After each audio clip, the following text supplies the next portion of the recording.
This is a podcast about rejecting tyranny and oppression by cultivating both systemic and individual change. I believe the only way to create this kind of monumental change is to inspire understanding, love, and kindness. From there, we can work to embody these essential values in our cultural systems and in our individual lives. My hope is that by effectively communicating with anyone and everyone, we can establish a shared vision for humanity and explore new ways of living to build a better world for all of us. I'm your host, Nathan Jones, and this is the Kindness Rebellion.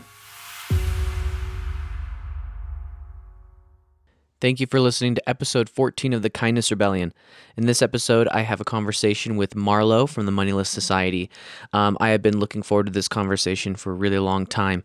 We discussed the roots of radicalization, if you will. We kind of explain our own origin stories about how we got to this place of searching for systemic change, and we talk about kind of how we can activate people and how to mobilize people for change.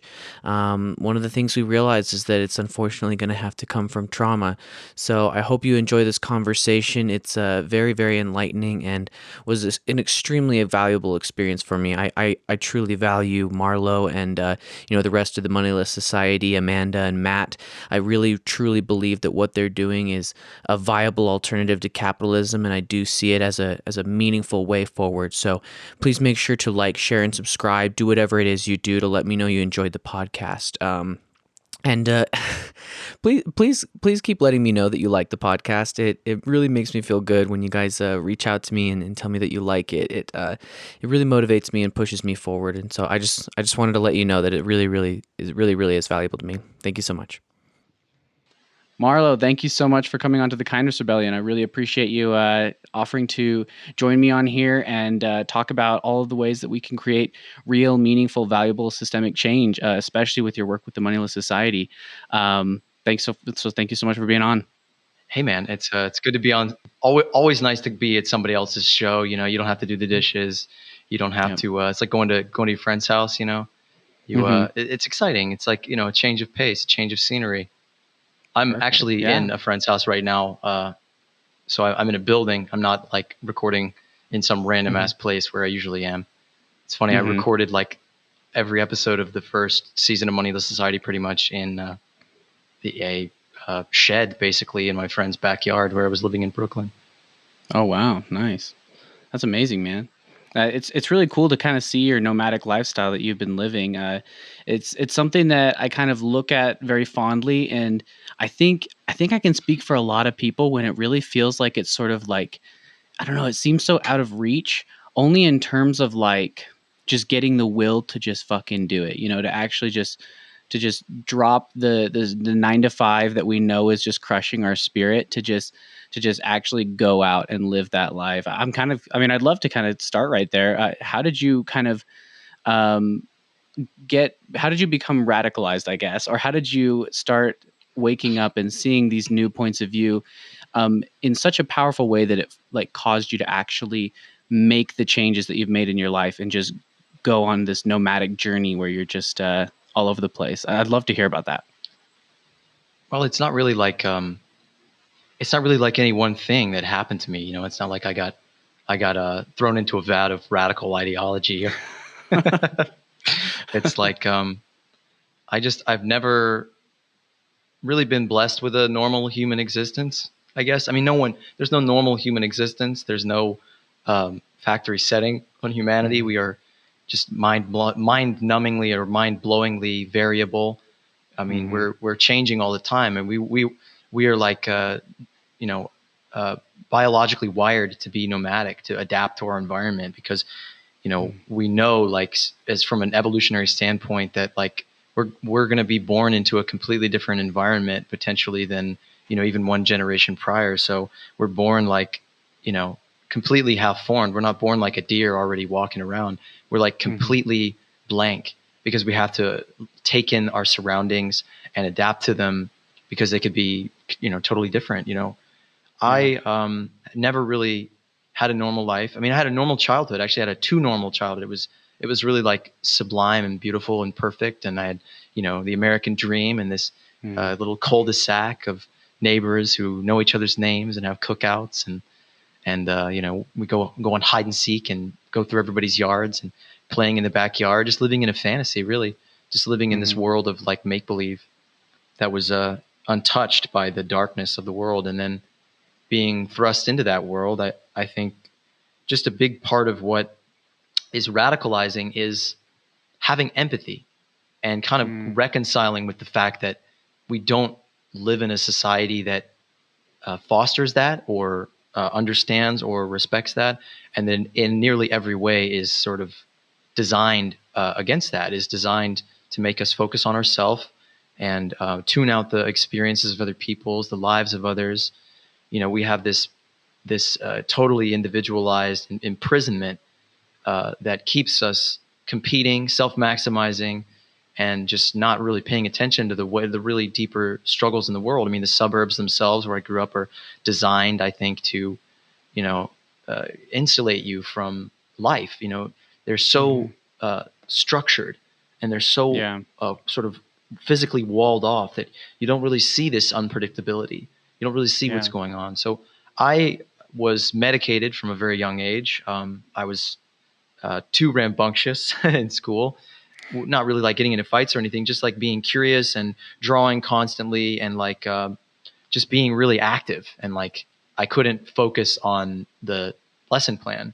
I would Mm. generally like pick up the content pretty quickly, kind of ambiently, or just understand it intuitively, and then I would get bored and I would ask questions and I'd go off track. And this was a bad problem for teachers in an Mm-hmm. industrialized school system. So I was medicated at a very young age, like 10 years old, maybe even Mm-hmm. earlier, on like Ritalin, which is Jeez. like It's meth, essentially like basically. speed. Yeah. Yeah, For it's kids though, trucker right? speed for kids. For kids, yeah. God. Yeah, I mean that'll change you. I can't Yeah. fathom the kind of person that I would have been otherwise. I mean, I have two brothers that I would guess you would consider radical as well. They live on farms, Mm-hmm. or my brother lives in his truck, and he's like some kind of anarchist mechanic or something. Nice. But so it's like I don't think that I would have necessarily just been like other people. I mean, I had a father who was very in his own way socially conscious. He's very liberal. Mm-hmm. Which was a contrast to being in the deep South. He taught me a lot of good values and a lot of openness and a lot of virtue. And my mother is always very focused on other people and helping other people. And she's a very sensitive person, and she's in the medical field, always wants to heal and help. And those are influences that you can't really deny. But Yeah. I think ultimately, like, the radicalizing experience is being raised in a radically fucked up society. That Mm. it's not radical to just look out at the world and be like, this is wrong. Yeah. I couldn't articulate it when I was a young child or in middle school Mm-hmm. or elementary school. I think that was really the first experience of it. I remember being in middle school, and they made us march in straight lines to our classes completely silently. They called it silent transition, like some dystopian movie. Oh my God. And I just felt imprisoned. Yeah. I felt alien in my own world, in my own body, in my own life. I was immensely unpopular. I just basically didn't exist, and I was Mm. just never privy to society. I was never really invited into normality. So I've always had an other experience, an experience of Mm. otherness, a vantage that is far enough away from polite society or what is accepted Or and normal normality or whatever. normality, that Mm-hmm. I've seen things differently, and Yeah. that's radicalizing. I mean, it's a long story. I mean, we've covered it in a few of our shows, like our little Mm-hmm. origin story episode. But Yeah. like being very sensitive and being thrust into an insensitive world, and trying to self-medicate with alcohol and drugs, and Mm. chasing girls, and like flights of fancy and poetry, and this learning. Like, I did eventually find friends, discover I have a voice and talents, and Mm-hmm. you know social skills, and just I had this period of like darkness, this Yeah. period of like, there was a moment in my life where I like my foolish optimism was bothering people or something, that I was very Mm. loud and bright, and like people, I had this kind of awakening of like, if I'm going to put my heart out for people and they're going to hate me, I'm going to give you something to hate. Yeah. So I was like, internalizing the hatred of society into myself, and burn just that just made me want to burn myself alive. And I did, in my thoughts and my thinking for many years, just disintegrate myself, just try to melt myself in this boiling self-hatred that was really just, I couldn't see that, like, it's not me, it's the world. I mean, it is me, because we're all an innermost reflection of the world, that we are a reaction to our surroundings, that we are our surroundings, we are our environments. And, it's very difficult to, I don't know, to not fit into a society and want to so badly and just be rejected. That experience of alienation is profound, and I think that's kind of the greatest radicalizing force, is just being abnormal, just being different, and not being celebrated for that in any way, being rejected. And that's the greatest gift that I've ever had.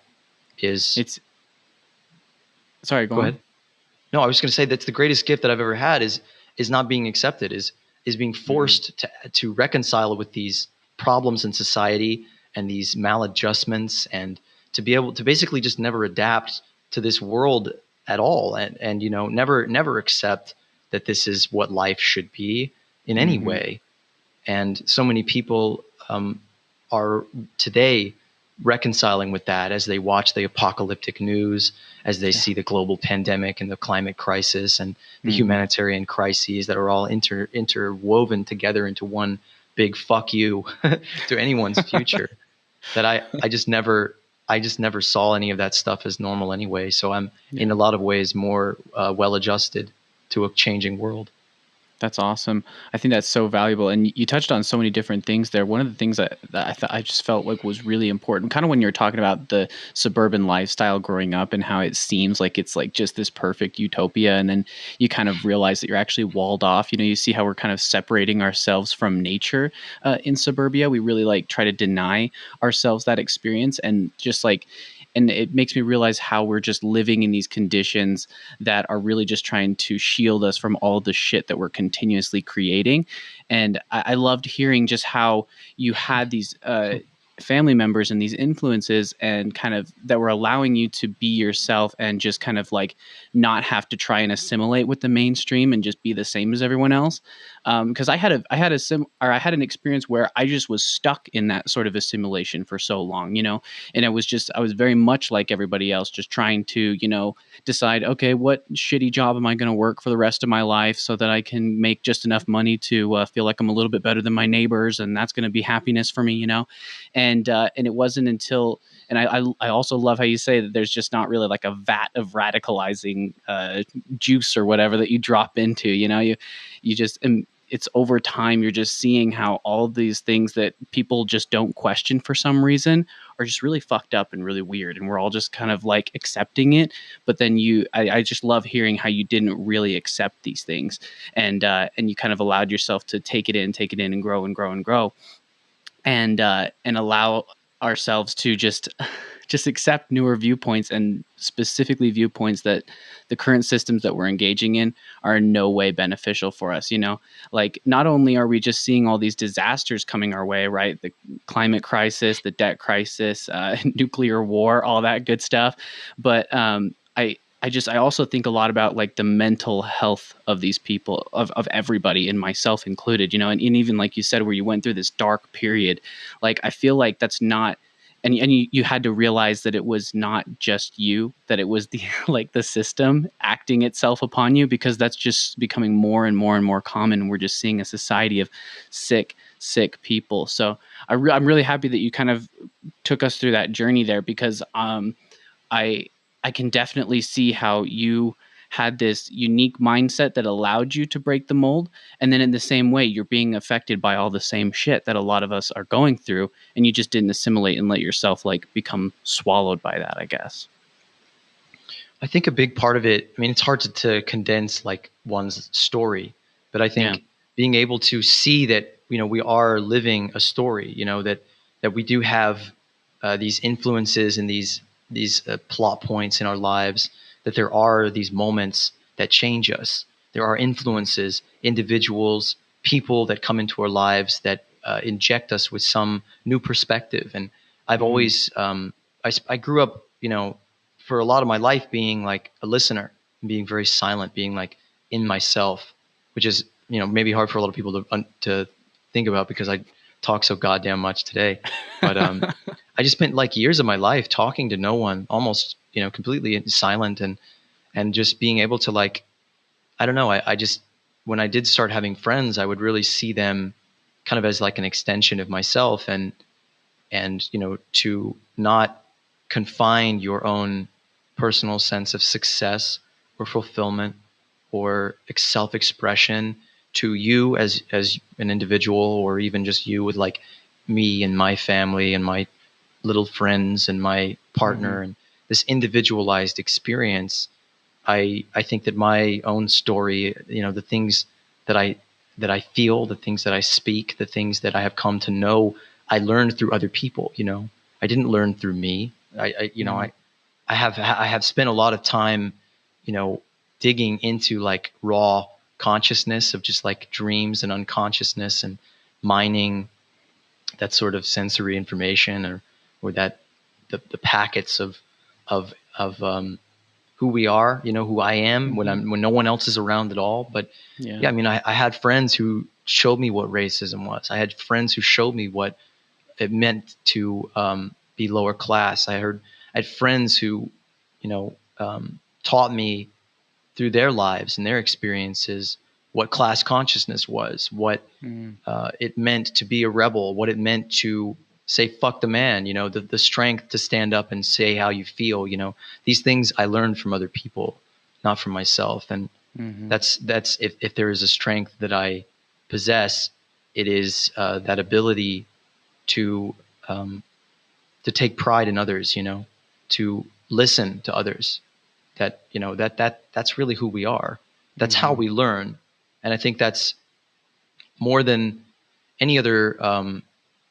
I don't know. I mean, I've had so many phases, and I've gone through so many personalities and experiences and existences. I've been so many people. Each of them learned different lessons, and to progress had to completely die. And a lot of that is like a psychedelic experience, and psychedelics, actually taking acid and walking around in the suburbs and kind of seeing like, oh, this is not normal. That's also something that's really powerful, that can really be an eye-opening experience. But it all has to be connected to some sense of society, of others, that, to just take acid in a room alone, in your own mind, you're not going to really, break out of that. You'll probably just have yourself a really bad trip and blame the world. Yeah, especially if it's drawing up some really dark and hidden emotions that you just weren't planning on dealing with at the moment. Because I mean, I know I've had a very similar experience. Like, just kind of I've really used psilocybin to kind of treat my own depression and help just alleviate that ego and that sense of self that you're talking about. Because it allowed me to do something similar to what you're talking about, where you're no longer saying like, oh, there's some like essence of me that is only within me that I have to try and find and hold on to, kind of thing.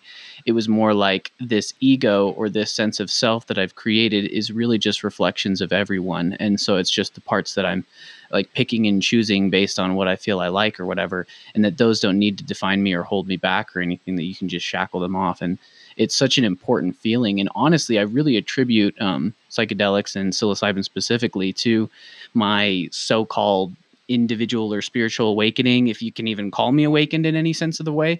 But like it did just like, at least it mobilized me for this need for change. And it's what I actually attribute like this podcast to, is based on my experiences through there, because I just kind of felt this very deep sense of unity and love and togetherness that I just felt like needed to be brought into the world. And I kind of wanted to kind of steer that way a little bit, because I wouldn't want to say that everybody needs to go and take acid or psilocybin mushrooms in order to Well, Terence awaken. McKenna said something like, like if you go through life never having taken acid, it's like never having heard music or had sex. I do Ah. think it's a profound loss, Oh yeah. and you're missing a piece of yourself if you haven't. Mhm. I don't know. Yeah. I don't understand how anybody could really go through life without experiencing that, or like living in fear of their own consciousness. It's pathetic to Yeah. me. Yeah. It's That tragic. makes sense. Yeah, it is. And Sorry, he also said it was go like their ahead. birthright, right? I think so. Yeah. Mhm.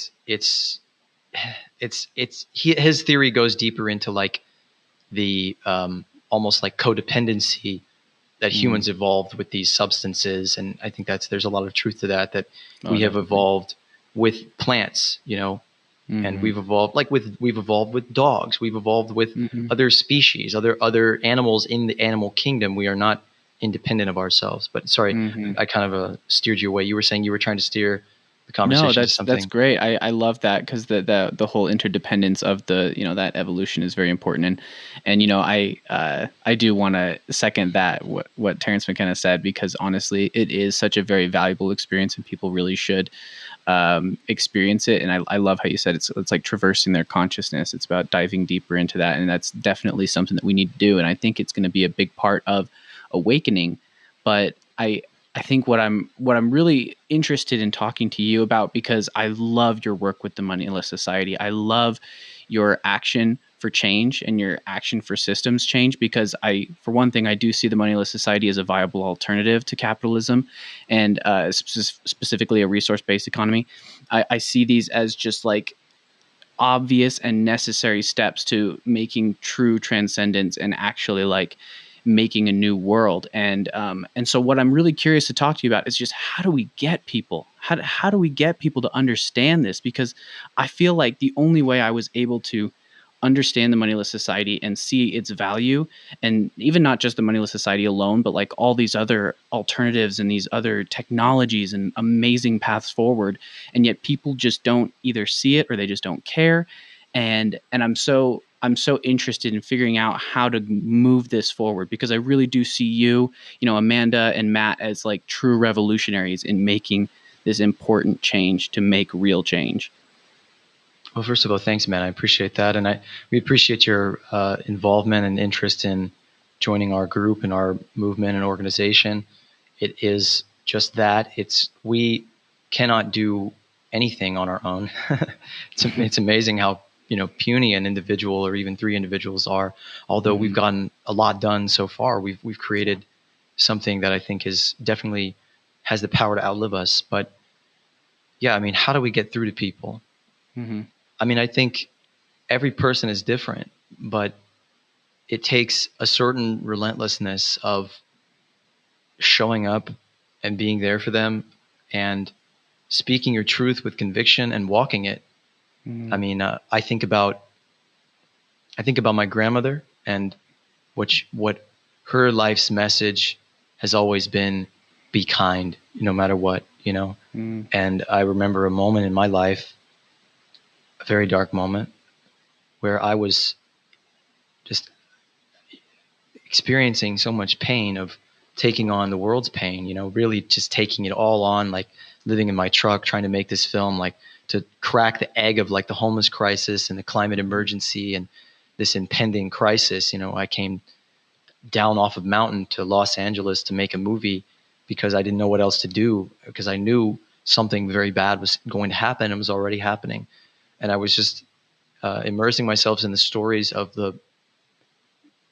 I'm not going to just say they're the homeless, because they were my Mhm. friends and neighbors, of other Yeah. people living in their vehicles and living on the streets.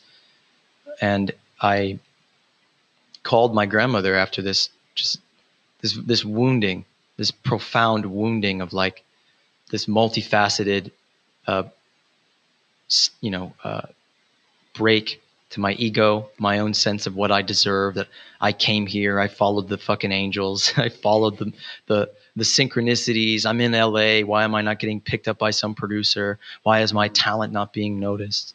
Mhm. And then pushing beyond that to like, you incredible asshole. There's people out here who've never had, never been hugged by their parent.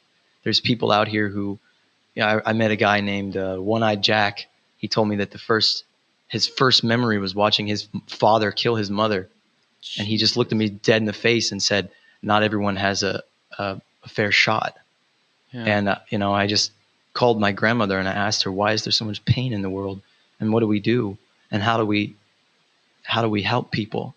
And she said, basically, you have to be an example. That's all you can do. You can do the best that you can do and be an example to people. And,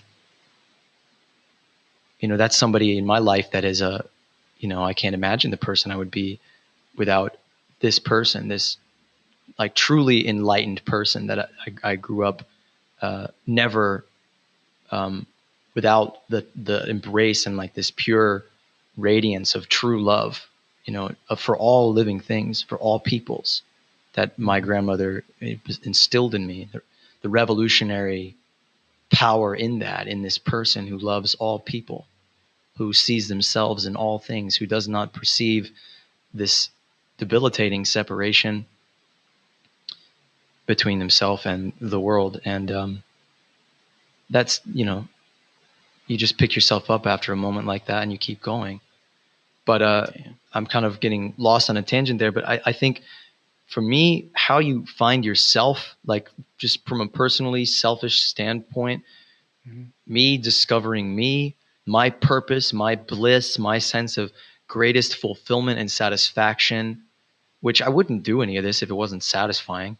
I wouldn't sacrifice all of the comforts of a normal life and the certainty and security and the ability to just like go to a bar and be like, hey, you're pretty, you're cute. Oh yeah, I work at this job, I do this thing. It's not great, but whatever. And like be a normal person. I go to like and interact with humanity, and I have to be like, what can I tell you about myself that isn't going to freak you out? Yeah.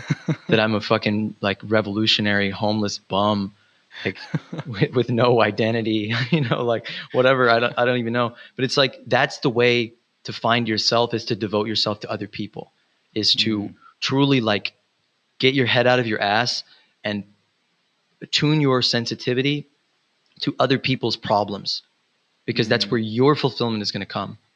That maybe I'm skipping a step here. I think that's kind of step 2.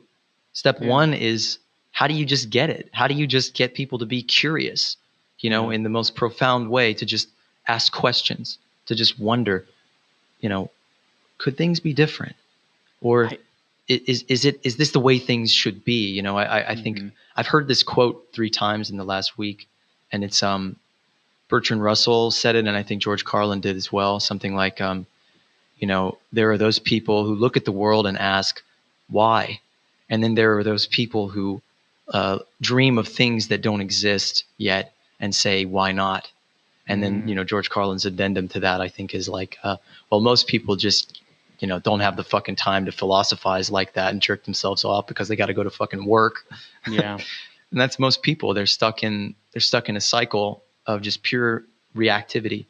They don't have time to see things as they were when you were talking about people who don't get it. It's funny, the person that came to mind was like this radical communist person, and she just posts constantly all of the atrocities that are going on, all of the horrors, the drone strikes, the murders, and they just immerse themselves in what's wrong with the world. And this is a person that in many ways gets it, gets that the American empire is not out there doing good in the world, that, the politics of our time is a fucking charade, a puppet show whose hand is up all of our asses reaching for our heart and soul.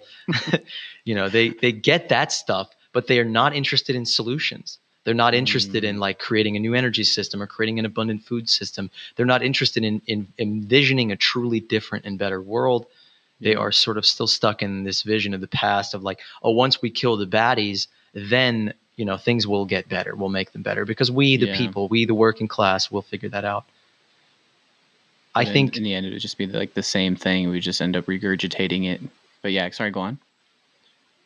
Well, I don't want to monopolize the conversation. I mean, we're here to discuss, right? I was just got to say that's a question that no one has the answer to, Nobody, there's no pamphlet to like break it down to like, oh, you take the Eucharist and you accept that, fucking Jacques Fresco died for your sins. There's none of that shit's, there is no fucking There is no party platform. There is Mm-hmm. no I can't think of the name of the little steps in the Catholic Church that you have to take. There's no like Oh. sales pitch. There's no Mm-hmm. like there's no telemarketing script. Like we have to fucking wing it with every single person we talk to and meet them exactly where they are and help Yeah. to push them further. I like that, and I think you also touched on it when you were talking about the experiences with your grandma. Like, it sounds like because she had given you this this deep connection and this really meaningful lesson of just like care about people and do your best. Like, I think I mean that's what I feel like the answer is. You know, with the kindness rebellion, it's just about giving yourself the opportunity to empathize with other people and value other people for who they are and what they are, I guess. And then like you said, that step two of just like loving that interaction and that connection so much that you actually move to start making action and actually start making impact in people's lives. Because it's just like that person you're talking about that's online, where, yeah, you can empathize with the plight of people across the world, and it's important to do so. But if that's all you're doing, then you're just going to be stuck in a loop of like cynicism and pain. But if you can actually just like activate yourself and wake up to do, like, to make real change and start just working your hardest to act in your immediate environment, that just seems like the potential next step. And I really do like that you pointed out there really is no like marketing script. There's no like perfect solution that's going to work for everybody, because everybody's unique, and we really need diversity in order to enact solutions. But I mean, I think you really did already crack it, right? just that empathy with people and trying to actually give a shit is gonna, I feel like, just has to be the first step. And I guess the part that I'm really wanting to believe that we can do is actually getting people to give a shit and getting people to care and empathize. Well, a big part of it actually is in phrasing things because we are so detached from empathy in the most profound and simple sense. We're Mm-hmm. so cut off from that. A lot of people, that's not their first step. That's going to be Mm-hmm. like something that happens to them way later. I think the catch-all motivator for people, it should be this way anyway. I think the one that's like there's just not really an argument for is that we're in a climate crisis that has forced us into a very narrow window of one, opportunity of how long we have to make changes, and two, changes we have to make, things we Mm-hmm. cannot fucking half-ass. We cannot engage in politics as the art of compromise when we are dealing with resource overshoot, or when we're Mm-hmm. dealing with a very fucking narrow window of like a carbon budget that, for instance, we are, if we burn all of the carbon, if we burn all the fossil fuels that we are permitted for right now, the projects that we have open, we will kill the planet. That's it. We can't Yeah. do that. We can't have a system that is based on endless consumption. We Mm-hmm. cannot have a debt-based money system that is expansionary, that requires more growth all the time, that Mm-hmm. is, predicated on something that is nonsensical, that is actually in its own way based on the death of nature. That Yeah. our money system and any commodity in our world is its foundation of value. It's like, it's not just labor that creates value, it's fucking earth, it's nature, Mm. it's resources, it's Yeah. an ecosystem that is destroyed to make this product or to make this Mm-hmm. service or to do this thing, that we cannot wiggle through that with any there's no allowable tolerance of ecocide, of Mm. ecogenocide, Yeah. that we have been forced.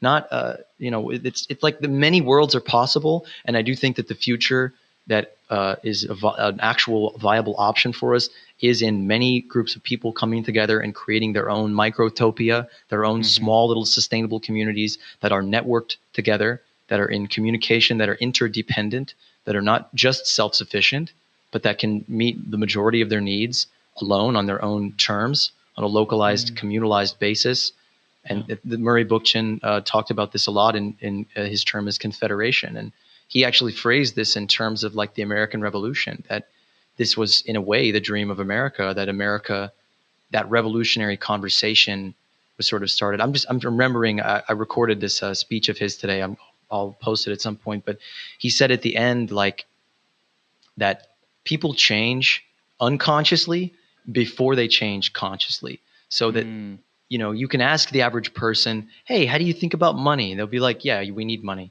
What do you think about work? They're like, yeah, if people don't work, they'll be lazy. What do you think about climate change? Oh, yeah, it's probably a bad thing, but we can't really do anything about it, or we'll figure it out. They say these things, they run through the script. They do have a telemarketing script of what their ideology has basically, packed into their answers. It's fed their answers. What do you think about the conflict in Ukraine? Oh, Putin's a war criminal. They have lines for all of these things. There's not a nuance. They're not actually questioning generally, on an issue to issue, on a moment to moment, on a reality to reality basis, what is going on. But there's an interesting thing that happens when you have these conversations with people that you think go nowhere. That every time you plant a seed, every time you are, you can't unsee certain things. You can't, unknow certain things, especially about yourself and your relationship to other people or to your environment. Like I had this breakthrough with my mom a couple of weeks ago because I got into all these conflicts with my family. I was staying with them over the holidays. And there was this moment where I was like, we're killing the planet. And she's like, no, we're not. And I just looked around and picked up all the objects around me. And I was like, where does this come from? Where does this come from? What is this made of? Where does this fucking come from? How did this get here? Where did it come from? And I could see it just clicked. Like she was like, oh shit. That people just don't think about where this stuff they have comes from. And little things like that, even if that person isn't going to come out the next day on Facebook and post, hey, you guys, everything we've ever been taught is a fucking lie. Unconsciously, they've been primed. And when more people come out and voice these ideas, and when people do it publicly and courageously and articulately, those people will change their minds. There will come a day where, and it'll be frustrating for some people who are prideful, that these people will say, oh, I always thought that. I always felt that way. Fuck it. Bring them on. Who cares? Like, we need people to get it. We don't need to be the ones that make them get it. Awesome. I like that a lot because that I love specifically how you said it's about planting the seed and trying to cultivate their unconscious before trying to have them navigate the complexities of geopolitics and stuff like that. Because I mean, I had an interaction with someone today where they were just like, oh yeah, I was bothered by my neighbor who was sitting there talking about how the system's all fucked up, and they're just like, I know that it's all shitty. I get it. It's whatever. What do you want me to do about it? And kind of thing. And it was just interesting because I was my girlfriend was essentially like, well, we do need to have systems change. We do need to listen to this. We do need to think about this. She's like, well, I don't know. I just don't know what to think about this. I don't know what to do about this. But even like you said, if she doesn't go on Facebook and, wave the banner for everybody, it's just like that planting a seed is so important. So I'm really glad that you pointed that out. And I kind of wanted to see if there was any sort of way that is there any way to catalyze that? Is it really just, just trying to make impact in your immediate environment and just hope against hope that enough people will feel it, that we can actually make real change? Because I mean, at the end of the day, I think a lot of us will feel like that, where it's just like, yeah, I get it. It's all shitty, but it feels insurmountable. It feels impossible. So, I wanted to kind of play around with that. Is there really any way that we can sort of catalyze people to make real change? Or is it I guess I have I have a dark thought in the back of my head that's like, people are really only going to change when they're forced to. They're really only going to change when the climate has gotten so fucked that they're having to move to Nebraska because freaking California is completely flooded or something. I wonder if there's a way that we can get people to just get on board before then, or if it really is just have to wait until they're awakened by the necessity. Well, the necessity, sadly, is not necessarily going to push them in the correct direction. Could push them in the wrong direction. That's how lost we are, That's how, cut off from our true self, from our, true sense of critical thinking, and from any sense of an alternative. People are not just going to wake up one day and get it. They're not. And I think that the catalyzer is nature, is life. Like talk about my mother, she went through a lot of suffering, a lot of unnatural systemic suffering, and that made her a better person. That made her have to question things. She had influences around her, her children, who could help her to put them in a proper context and help her understand what was going on and make these connections. And I think we you asked me to do this episode, and you kind of said the first phrase is this kind of like basically like individual, spiritual, personal change versus collective change. And I think right now, like, yes, I agree that collective change is really the only way to catalyze that. And I think that the environmental philosophy that people like Jacques Fresco articulate so well, that you change people by changing their environment, and that mass groups of people are not going to change unless we change the environment, the social environment, the cultural environment, the atmosphere of competition, all of these things, the material circumstances of their lives. Unless those things change, most people are not going to change. But in the here and now, we don't have systems change. And even as we are trying to create our own systems, our own communities, our own networks, our own infrastructure of any kind, we are in this world. We are in here right now, and we are all we have. We have to be that element of change. We don't have the luxury to wait for somebody's house to fucking burn down to be like, hey, so told you so. Here's my pamphlet. Here's my podcast. Like, fuck that. We have to be. We have to really show up for people, and a lot of it means. This is hard for a lot of people that I know, a lot of activists to get, that like it does require a kind of compromise and a kind of non-judgment of accepting people where they are. And Paulo Freire's book of Pedagogy of the Oppressed talks about this a lot, that revolutionaries have all through history failed to revolutionize people because they approach them through their worldview, through their view of reality, that they use their language. You talk about fucking dialectical materialism and structural fucking feedback loops and the endogenous fucking corruption inherent to the system structure. And most people glaze over when you talk like this. Yeah. I don't. I find that stuff, beautiful. I find poetry in finding the right scientific word to discuss these things. But yeah, I mean, it's to pull that word dialectics, it's you have your thesis, your antithesis, and then you have your new thing. You have, the cycle of abuse. You have the abuser, you have the victim, and then you have the reaction. The victim reacts against the abuser, and in many senses becomes an abuser and keeps the cycle going in some form of way. Not to be too reductive, but yeah, I mean, like individual change catalyzes collective change, catalyzes individual change. It is a feedback loop that will increase as this movement, this perspective widens and broadens and connects to more people. I'm currently struggling to push even radicals, over the edge, to get them to take the green pill or whatever,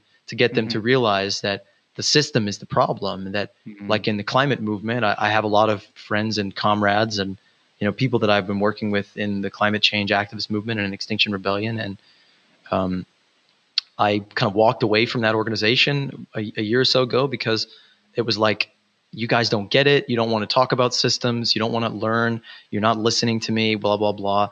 And, I kind of realized like a lot of that is on me, that it's on me to find the right language to communicate to people and to be, really, really strategic in my communication and in showing up for people and being of service to them. And I think if we had some radical community in the middle of nowhere in, Nebraska or Appalachia, and we were trying to confederate it, we were trying to spread our little social experiment to other communities in the surrounding network and, form this giant mutual aid network of farm to farm and peer to peer, we couldn't just show up and be like, hey, here's our radical moneyless world, y'all. Check it out. Look at these flying cars. And they would just be like, get the fuck off my land. Who the fuck are you? But if we showed up to them and we're like, here's some food, here's some, things we made. Here's some techniques. Here's some knowledge and information. Here's a an open source blueprint for a tractor that you can create, or a machine that will aid in the planting process, then they're listening. Then they're like, okay, who are you? What is this thing you're doing? So it's like we have to. I think a lot of people are fixated on the collective change, that that's their only axis of change, and they're dicks. They're unhappy, miserable, and ineffective people ultimately, because like that friend, they're obsessed with the darkness. They're obsessed with the problem more than the solution. And I think we need to know both. But if we're not actively cultivating a sense of love for ourselves and for all humanity, even the most wretched among us, even the people pulling the triggers or signing the orders to, turn a whole village into nothing. We have to love these people and understand that they are problems, or they are results of a system. They did not just choose to be that way. No one would. No human, no sane person, no well person would interpret information that the scientific consensus of the planet says, if you keep doing this, I'm talking about a fossil fuel executive or something, if you keep signing these orders and participating in this process, you will kill all of our children. No normal person would do that. And I refuse to believe that humanity is so rotten, is just born wrong, that we're like a race of sociopaths, or that we're brutal and competitive. These are all adaptations to a maladapted social environment. And we can, as we change that environment, we change ourselves. I will say one more thing before I pass it back to you. I think it's something like a miracle to get it. It requires, in a lot of ways, a taste of trauma. It requires you to suffer in unnatural and ways that just break your sense of meaning. Ways that just crack you like a nut, that just take away your ability to reconcile and rationalize and say, oh, wait, that's just this, or oh, everything is fine, or oh, that you have. So many of us are so insulated by these social structures of the suburbs and the cities and all these things, that it really will take grotesque and horrendous suffering for them to really see what is going on. And in that moment, we have to show up for those people. We have to meet them with kindness and not point the finger and say, I told you so. You did this. Fuck you. We have to tell them the three things that a wise person told me to say when one of my relationships was broken, which was, I forgive you, I'm sorry, and I love you. Ultimately, that we need to hold people to this higher standard of where we can all go. And it sadly starts with ourselves. A lot of people who obsess over the death and destruction in the world, and don't really see like a loving transition, a revolution, a true revolution of breaking that cycle, not just continuing it. They can't imagine it because they can't imagine breaking their own cycle. They can't imagine breaking their own abusiveness, their own desire to get even on the people that hurt them.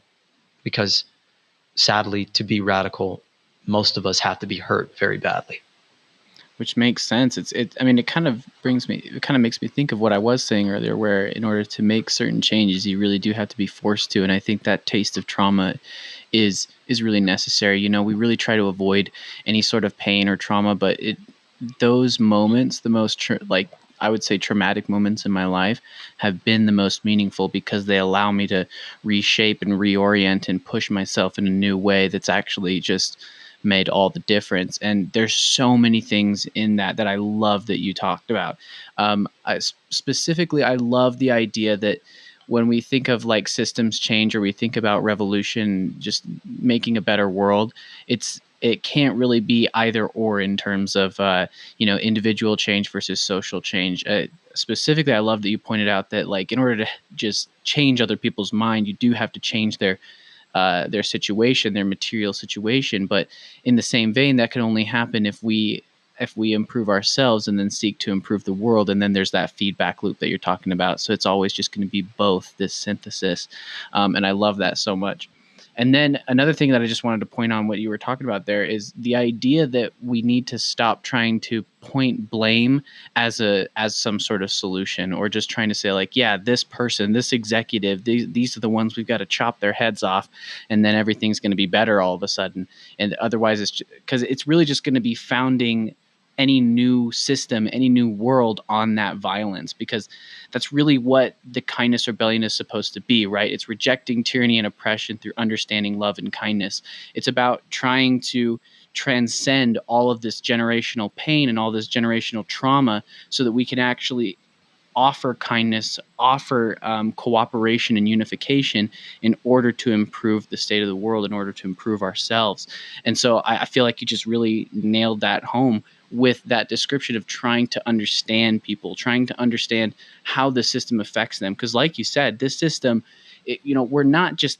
I agree. I hate when people say that humans are just terrible beings that are just selfish and just want to kill, eat, and fuck everything kind of thing. And I I really do. see. That's me. Oh yeah. Yeah. Bring it like on. obviously we have drives and desires, but like, All you can fuck, kill, and snort buffet. Send me there. Bring me dude, there in a big fucking diesel gas guzzling dually truck. I'm on my way. okay, that is a very lucrative business, and we will talk about that after the podcast because we're gonna get that off the ground. We got so many investors lined up for that. But like, it's just amazing to me that people don't realize that our current system, our economic system of capitalism, actively feeds the things that they say that is embedded in humanity. It actively Wait, what are you feeds talking about? selfishness. You mean like how capitalism feeds the planet and it's brought the most people out of poverty, Oh yeah, you right? know what? You know what? It did for in a very arbitrary sense while we're killing ourselves on the planet and making it so that we just hate the conditions that we're living in. But maybe we'll just throw that out the window and say that it's all good Look, now, right? okay, say what you will about capitalism, but like, what would you have to cringe at if it didn't exist? Uh huh. You would You're just be right. sincerely loving everything. You'd be ripped of your. You'd be torn asunder from your precious irony. You fucking millennials. You're so ungrateful. You You know, don't appreciate anything we've done for you. Okay, we gave you the opportunity of a lifetime to live your life like an adventure, to take on the demons and dragons that you always dreamed you would. If without our economic system, you'd have no enemy, you'd have no opposition, and you just be solving problems cooperatively. Oh, how fun! yeah, How that fun sounds that would terrible, be! man. I What do an not want to do adventure! that. I'd much rather live in a constant state of fear and desire and just be trying to, fight everybody and tackle people for resources. But it's just I love that you pointed that out because we really do feed the worst aspects of ourselves, and I think the key to creating individual and systemic change is choosing to feed the things that we actually inherently value, like understanding, kindness, and love. Like you'd be hard pressed to find anybody that doesn't believe that those are that these are the main values of humanity that everybody could rally around, But when you start to talk about, hey, let's try and build systems around that. Let's try and build systems that feed like education and, feed people and make sure that they have access to healthcare. People are just gonna be like, nah, that doesn't happen. That doesn't happen. We have to keep feeding the worst parts of ourselves because it's all we've ever known. And it's just such a limited mindset um, that I'm so happy to see is kind of just breaking apart. Like the Kindness Rebellion and Moneyless Society, these are just like these organizations. We're just picking up on a wave that's really happening because I can kind of complain to you like, people aren't changing fast enough, what do we do? But at the end of the day, like I do really feel this wave picking up and like this energy that's coursing through people where they're just realizing like, hey, this system doesn't work for us. We're killing the planet, we're killing ourselves, and nobody's really doing anything about it. And so I went on a tangent there, but I just wanted to point out what you were saying because I felt like those were so valuable, and I really do think that these these movements that you're creating and being a part of are going to be so valuable and are really going to help people awaken and change because at the end, that's what we need. That's what we need to get moving forward, right? Well, I appreciate that.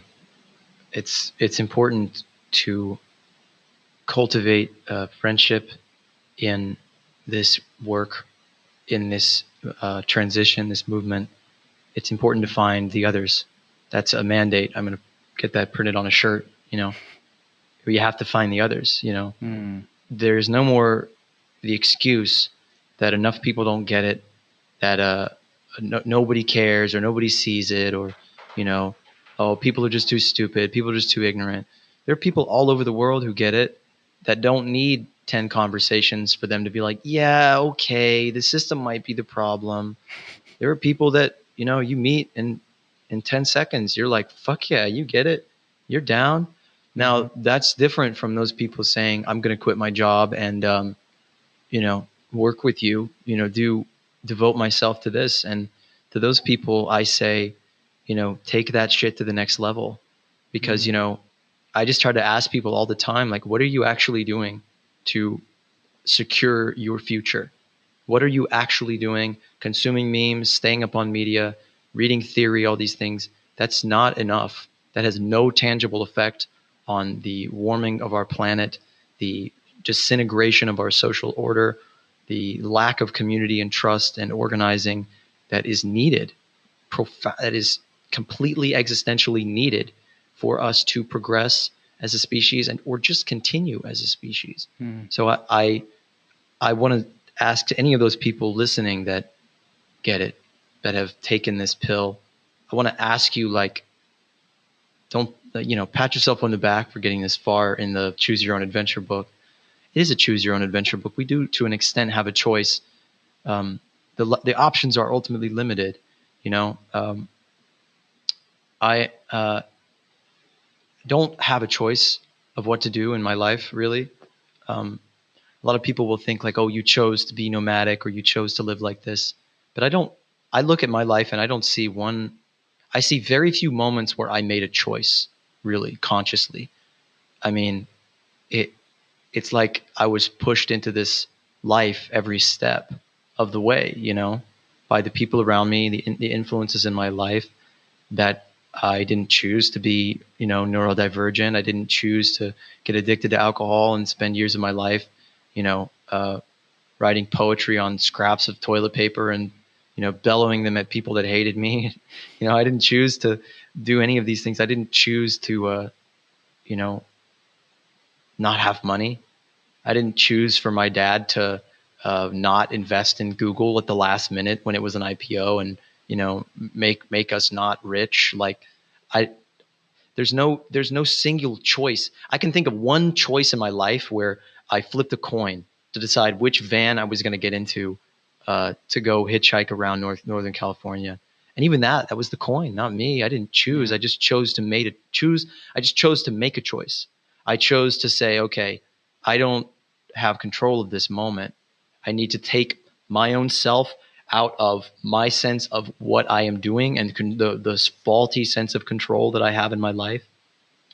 And, that's the essence of the Tao, of the Tao Te Ching, that, give up control, give up the sense of control that you think you're in control, that you think you and your human mind can conceive of your own worth and magnitude and purpose, that you can as if like any other creature, we truly have a level of self-awareness that we can see our role. That, like, does a dog know how profoundly, needed it is when its owner is stroking its ears at night after they've had just a debilitatingly inhuman day? No, they're just they're just living through every moment. And I think that's the same thing for most of us, if all of us. We don't know the integral role that we have in the ecosystem, the social ecosystem, until we throw ourselves out into the unconscious. And so the unconscious need to, connect with unconsciousness and process things over long periods of time. They need to really stop thinking and they need to stop reacting. And the conscious need to do the same thing. They need to thrust themselves into the unknown, and out of the sense of like, oh, here's what I can do, here's what I am, and to really devote yourself 100% to making that inner decision of saying, okay, I have to do something about this. There is no option. What I am doing is not working. And you said at the beginning of this call that you have, like, the inner trepidation of like going out onto the open road. And I've seen it so many times, that your hometown and your own life, your lifestyle has hooks, and they will keep you from doing what you need to do. I've seen this with addicts. I've seen this with people on the verge of taking, like, say, like ibogaine. Like my friend's son was addicted to a very serious drug, and he was lining up like ibogaine treatment, and he didn't do it. He said no, and it wasn't because he didn't think it would work. It's because he knew it would. and he would have to give up this thing that he had adapted to, this parasite that he had, become codependent on. So I think a lot of people, the radicals, the people who get it, their obstacle is fear. It's fear of taking responsibility for envisioning and creating a whole new world.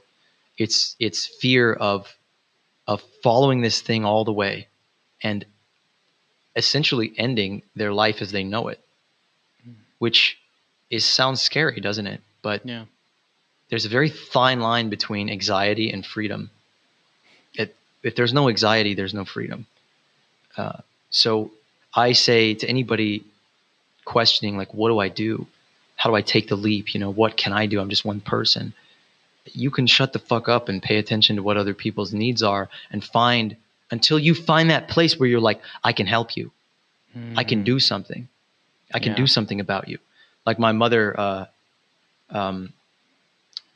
her church hosted this Romanian youth choir, and there were these, orphan children singing songs to raise money for their orphanage back home in this, post-Soviet ravaged poor country. And one of the girls in the choir had this eye that like didn't look straight. One eye Like a she had lazy control eye. of, the other one she didn't. And my mother saw her and said, she saw this flash, she said, I know how to fix that. I know what to do about that. And, she didn't she didn't question it. She like went into action. She like raised the money. She found the surgeon. She found the hospital, and she made it happen. And, like talk about like, I didn't choose the life that I lived. I mean, I was at that moment in my life contemplating suicide or move to Texas and become a carpenter or just throw myself into whatever lifestyle I could, to just go out and have like a vision quest. Cause I knew like I have to escape the stifling social circumstances that are reinforcing an incomplete version of who I am. I need to take myself out of it and have a real rite of passage and become a true man, like, and at that moment she said like, no, you can't do that. If you're going to travel, you have to help people. And through just this freak thing, like she did this thing for these people. And then they emailed her like, how are you doing? Like, how's it going? And they said, it's great. We're just looking for a video person to like go with our choir. And, she pulled that string, and, I can't tell you that I can't tell you what my life would have been like if that hadn't happened. I, toured this orphan choir and then flew to Romania and drank a lot of alcohol and smoked a lot of Lucky Strikes, living in this Christian organization, like trying to deal with this incredible suffering that I couldn't fathom. They're like, oh yeah, I'm depressed. I'm a depressed 23-year-old kid or 22, 21-year-old kid. I know pain and suffering. And then I'm like touring these gypsy villages where their houses are made of shoe boxes and fucking, I can see the American logos of fucking cereal boxes and brands on their garbage houses. And they're making soup out of like posters to get the glue off of them because it has some nutrient in it. Jesus. Or I look in the eyes of a man with no arms and legs, and I gave him, no, he had no legs, and I was drinking at the bar, and it was freezing outside, and I had these gloves, and I very auspiciously, like a kid in a fucking commercial, came up to him and like gave him my gloves, and he fucking laughed at me. He threw them back in my face and went, "Oh, boo-hoo. Like, fuck you. You don't know my life. You don't know my pain. Your fucking pittance is not going to help me one bit. These experiences will change you." And I think you'll never find your role in the fucking revolution from a computer screen. That's where my revolution has brought me, is to organizing online and finding people all over the place and incorporating and organizing all these things. But the answer for most people still is leave your house, leave everything that you think is secure and that helps you, accomplish your goals, because your goals are fucking useless. Your goals are, even no matter what you're using your money with, your lifestyle is, generating economic growth to drive the death wheel of the world. And I'm not saying that to demonize anybody who's working a job, because I have the highest respect for people who do, especially people with families. But we all know this is not right. And for us who have the privilege of not having responsibilities, of getting it, I mean, you could stack the level of privileges it takes to be an affluent, fucking white, young, able-bodied, intelligent person who fucking gets it, who gets like systems thinking and systemic kindness and all these things. Like that is an amount of privilege that is just mind-blowing. And to not use that for the good of the world in this moment, to not burn that candle at both ends, I have nothing but pity for you. Not you particularly, but No, I mean it's very relevant to me because I mean this feels like I mean even just my volunteer work with the Moneyless Society, it's been more of a just like an active change in my life where I sort of kept seeing that like there I was just kind of like posting and sharing shit online thinking that that was doing something, and even starting the podcast I've had a lot of reflection there where I'm just like, I know that this isn't necessarily like the most I could be doing, but it is something I enjoy, right? But I've been seeing more and more that the most meaningful and the most valuable change is the direct action in other people's lives and the direct influence in other people's lives. Because even just connecting and cooperating with other people, even if it's not, creating our own farm or something that's, all uh, sustaining all the people working on it, but we don't have any money or anything. It's just any genuine connection and cooperation with other people is just building a meaningful foundation in my own life. And so, yeah, I really do think that the main steps that people really can be taking, at least from my point of view, is just kindness and just cooperation and just getting out of this weird alienated shell that we've, seen ourselves encapsulated in, because it's not healing us, it's tearing us apart, and it really just needs to be this movement of cooperation and understanding with other people, and like you said, just getting new experiences, just getting yourself out there, getting laughed at by a homeless guy, like you need to have these experiences added into your reality tunnel in order to just start opening up more and more and seeing those opportunities for when you can make change, like you're saying, which I just find so extremely valuable. But sweet. We're probably going to finish this out here pretty soon. So I really appreciate you coming on to the podcast, Marlow. This has been an awesome time. I will make you come on here very often if possible. I think you're a very valuable voice to have running around in my head. I think you and I think a lot alike, and like I said earlier, I really do see you as a revolutionary, and I think I think you can make real change, and I want to be a part of that as well. thanks, man. Happy to be Appreciate here. it. Happy to help. Yeah, I mean, Awesome. my grandmother's life's mission, her mantra, is be kind, and that is revolutionary. It is not going to change anyone's mind to yell at them and call them an idiot and a slave and say that they've been indoctrinated and all these things. Like, that's not going to help. I mean, some people need the crowbar, Yeah. but most people, they just need gentleness. They need to be very gently and patiently told, like, listen, it's not what you think it is. You have been led astray. I know you're trying to do your best, but you're hurting more than you're helping. Mm. I said that to like 20 cops once at a protest. Everyone's yelling at them, calling them pigs. And I was just like, I just came up to them. I looked them all in the eyes. I was like, listen, man, I know you're trying to do your best. I know you're telling yourself a story that you're actually helping and you're keeping society together. And I just kind of broke it down that like all of the research is completely in the opposite direction, that the more you police a community, the more violent things are, the more you try to control, the more like you're ultimately ending up being an appendage of the oppressor. You're hurting people every day of your life. You are hurting people. And the anger that people have for you is justified. And I want you to think about that when you go to sleep. I want you to think about that, that you are, despite your best intentions, harming the world.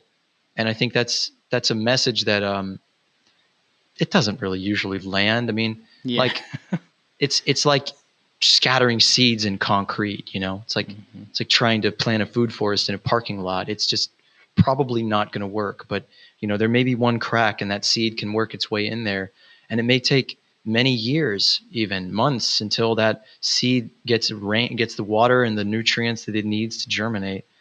But we can change people's lives on an individual basis. I've done it. I've anyone who's out there telling you you can't fucking help people and you just got to focus on yourself. There's a fucking little CIA agent in their head typing that. There's like a little fucking propaganda minister in their head saying, don't try to help people. You can't save anyone. You gotta put on your oxygen mask first. Fuck that person. Shoot them in the head. Yeah, get that shit out of your head forever. Helping other people will always nourish you. I think that's such an important thing for people to know.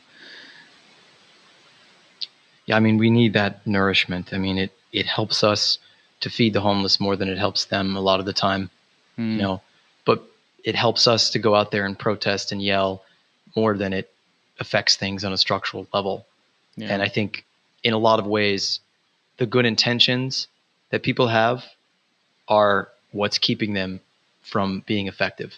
That people trying to keep things nice and polite is, for a lot of people, what is keeping them from really grappling with what is going on in the world, and their own complicity and their own place in it. And that's the point. It's a system problem. It's not a personal problem. It's not a problem of a fault of morality. I truly believe the most evil actions, I was going to say evil people, but the most evil actions perpetrated by ultimately flexible, adaptable, changeable human beings subject to their environments, conditioned into the value system that they were, are done with the best of intentions.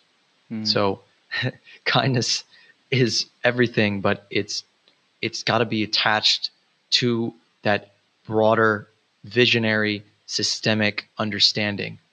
And it's got to be social, It's got to be, we have to do this together. We have to incorporate ourselves together. We don't need an army of charity, of people doing charity. We need an army of people pulling each other up and educating themselves and educating each other and feeding each other and creating systems that are ever more organized and ever more serious, that can give people the ability to walk away from this existing system, because that is the thing that's keeping us from the greatest change. Awesome. Sweet. Thank you so much, Marlow. Appreciate it. Anytime. Take it easy. You too. But take it. Thank you for listening to this episode of The Kindness Rebellion. Please make sure to like, share, and subscribe. Do whatever it is you do to let me know you like the podcast. And please make sure to check out the Moneyless Society's podcast. They have some really good content out there. I think that it's episode 9 actually outlines some of the 5 basic tenets of a moneyless society and how to kind of get that going off the ground.